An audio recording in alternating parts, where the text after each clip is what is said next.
Temps morose pour notre visite en milieu de semaine sur Canoa Island, arrivé mardi en baie de Mandelieu-la-Napoule. Pour autant, le moral du propriétaire est plutôt au beau fixe. Sa plage flottante de 1750 mètres carrés, encore en cours de préparation mercredi, va en effet pouvoir enfin démarrer son activité. Le navire peut accueillir jusqu'à 400 clients, mais ce ne sera pas pour tout de suite.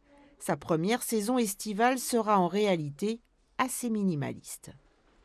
Pour le Festival de Cannes, on n'a pas de soirée de prévu, parce qu'on a lancé l'activité assez tard. On espère en avoir plus tard dans la saison. Mais en effet, l'objectif, cette saison, en tout cas en 2025, c'est de faire de l'événementiel, des privatisations. Mais le tout public pourra venir, il y aura des navettes depuis certains ports pour qu'on puisse venir passer un moment? Pas pour le moment, c'est pas prévu. C'est notre objectif à terme. Mais pour cette saison 2024, on commence doucement avec ce type d'événement. Pour avoir sa place au soleil, le projet Canoa Island a dû affronter beaucoup de tempêtes. Des associations de protection de l'environnement se sont mobilisées contre, certains élus locaux également. Mais c'est surtout le gouvernement, et notamment le secrétaire d'État chargé de la mer que vous voyez sur ces images avec Marc Odino, qui avait empêché l'exploitation de la plage flottante. L'affaire est allée jusque devant le Conseil d'État.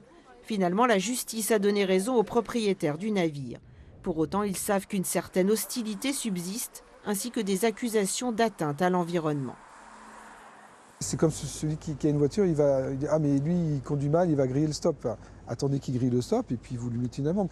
On ne peut pas faire des procès d'intention comme ça. On veut que les gens se rendent compte que finalement, il y a des bateaux dans la baie qui sont beaucoup plus gros que nous, qui font beaucoup plus de bruit, beaucoup plus de nuisances, et que nous finalement, on est éco-responsables, respectueux de l'environnement. Cet été, le navire ne devrait donc revenir que ponctuellement pour la tenue d'événements privés.